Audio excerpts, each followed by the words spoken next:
Good morning, devotees, disciples, and the followers of Advaita Sagara, Vidya, Peetam.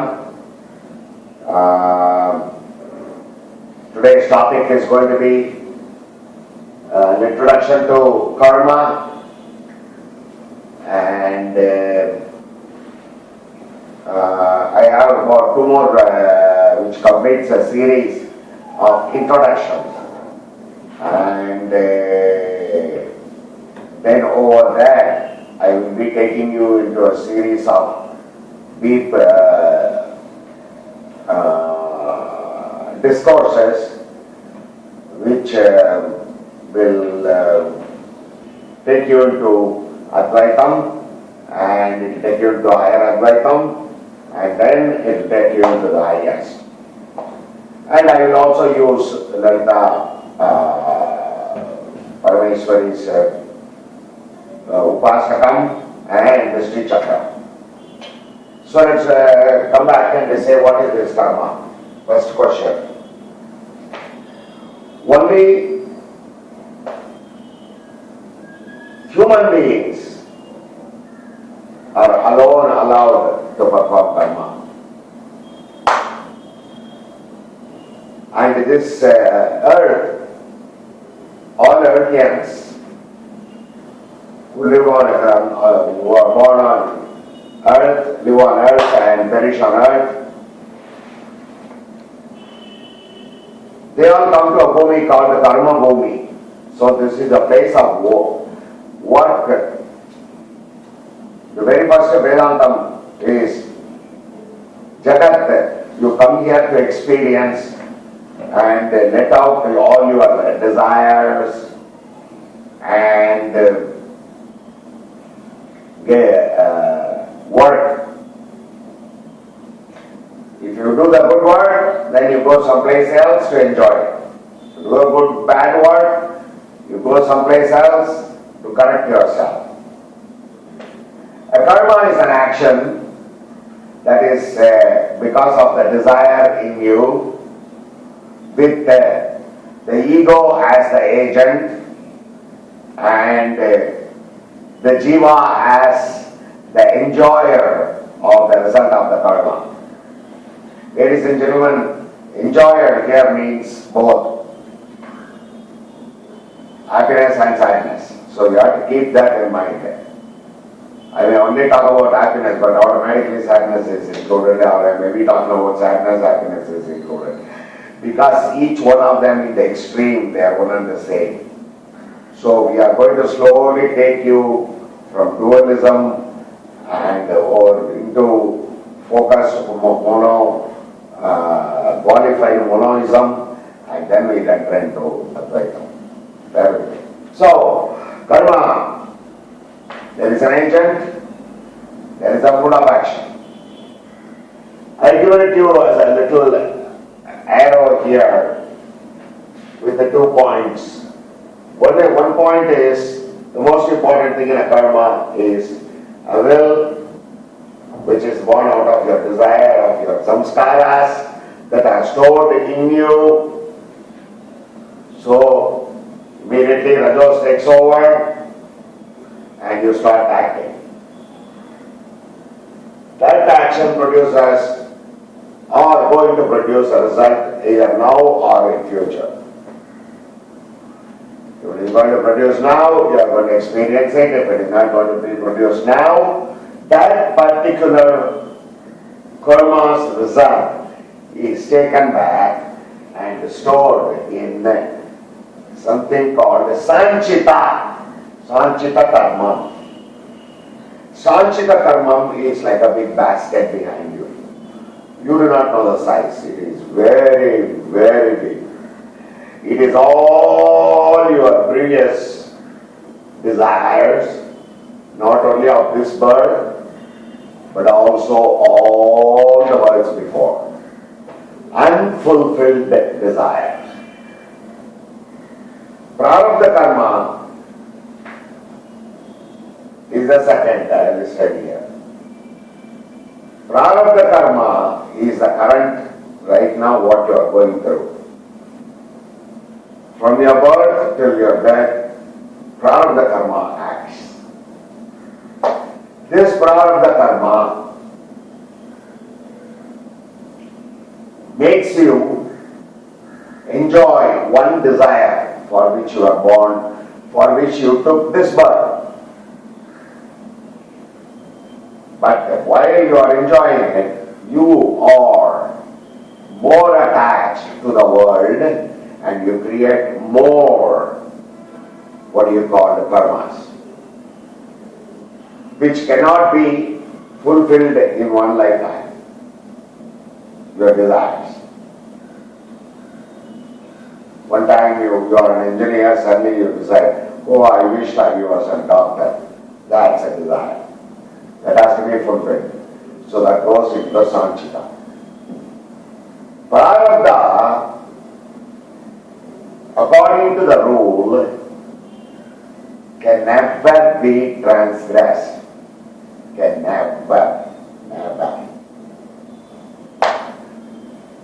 Even Lord Krishna in Bhagavad Gita very clearly says that prarabdha karma alone binds me also. That is why I do work.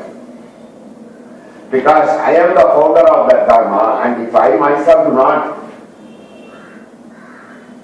respect that particular prarabdha karma, who will respect it?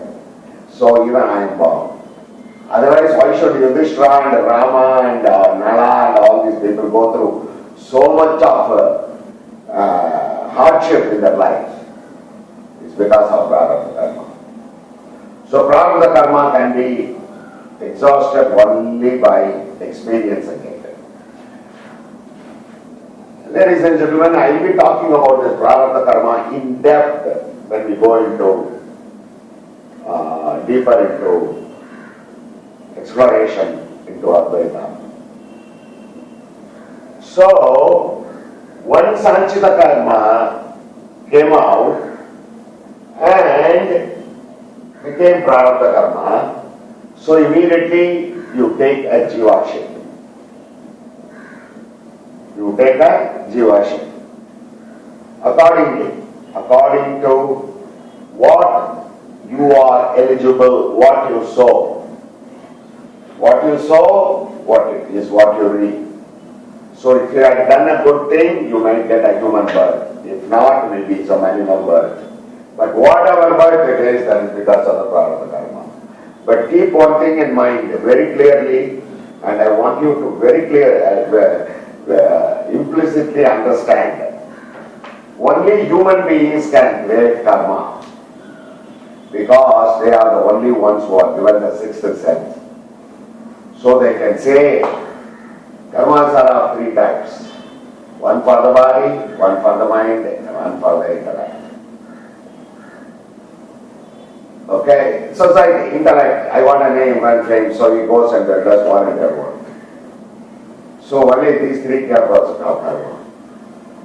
And these karmas, even thought is a desire, a desireful thought is a karma. So a karma has got an agency.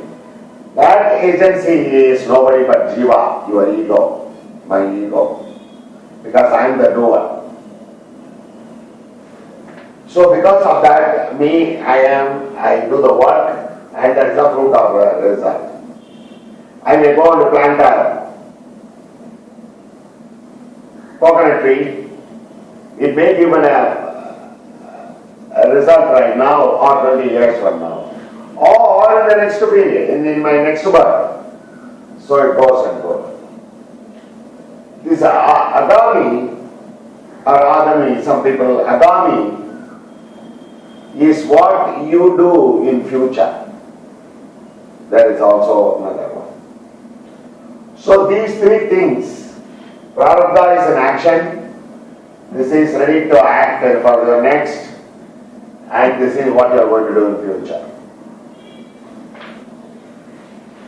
When this kind of a thing is well understood, you cannot do much anything about prarabdha karma. So there is no point in you getting happy or sad two extreme duals. worry. Why?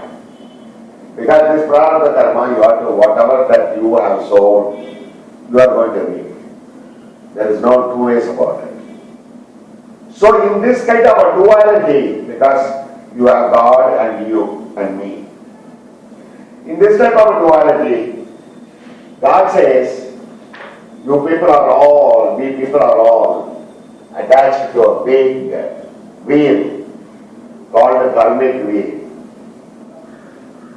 Each individual one who is attached here is a jiva. I gave two because of that dualism in him. Understand, for a big thing in this circle, the center point is Brahman. We are on the circumference, so we always oscillate. We get into samsara and we get born again and again. As an Advaita Vedanta practicing, he understands and he starts traveling towards the center and reaches the center. That center is Brahman. That is the most static point. We'll come and talk about this dualism later on. So I have told you about this work. So, our idea here is not to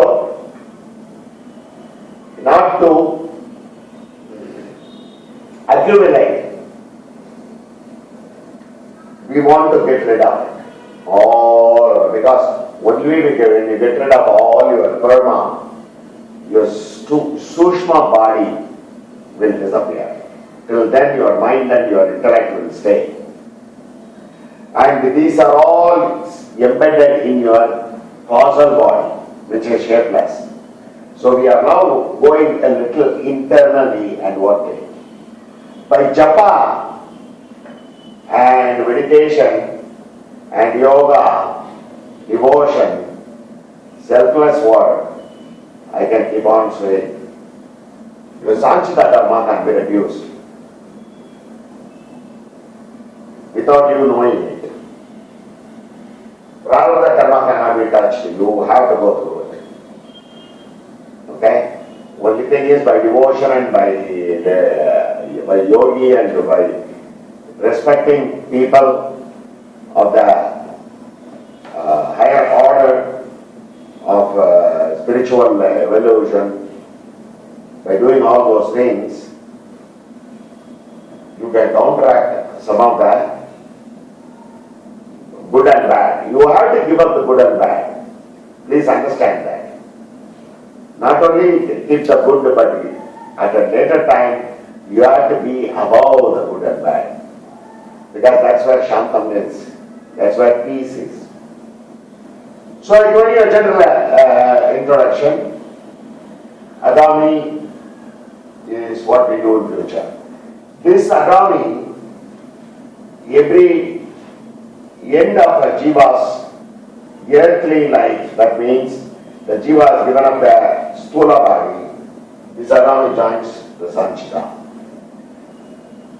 So we have to be a little bit more dedicated and devotional and give up the ownership that we are the doer, we are only an instrument, and give up the fruit of action. This is Tyaga, this is Sannyasa.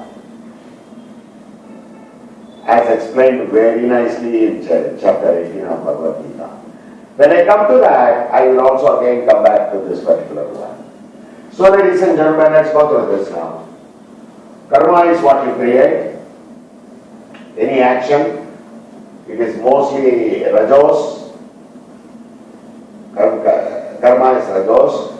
And the fundamental root cause is desire. And after that is the ego's agency, sir. And so, good karma produces good result, bad karma produces bad result. The fruit of action is immediate, or it can come it can go into the sanchita and get carried over to the next period, next birth. Prarabdha, what you are undergoing right now. So, it has to be experienced. and got rid of. Only one prarabdha. So don't keep on making agami out of prarabdha. So they all emerge in Sanchitam. Sanchitam is the one that we want to completely be done away with. Either experiencing it or nullifying it. Then you don't have anything to carry, you don't have anything to pretend, so your jiva would automatically drops off. You become, yogically you become one with the divine, Brahman. That is Kaivalya. When I go into Advaitam, I will talk about Kaivalya. If you have any questions or anything like that that is confusing you, ladies and gentlemen, whomever who see this video, kindly use our email section we have provided and send us your doubts. We'll be more than happy to. We want to have an interaction and we want to practice this. May Lord be all with you. May Lord be with you. Om Tat Sat.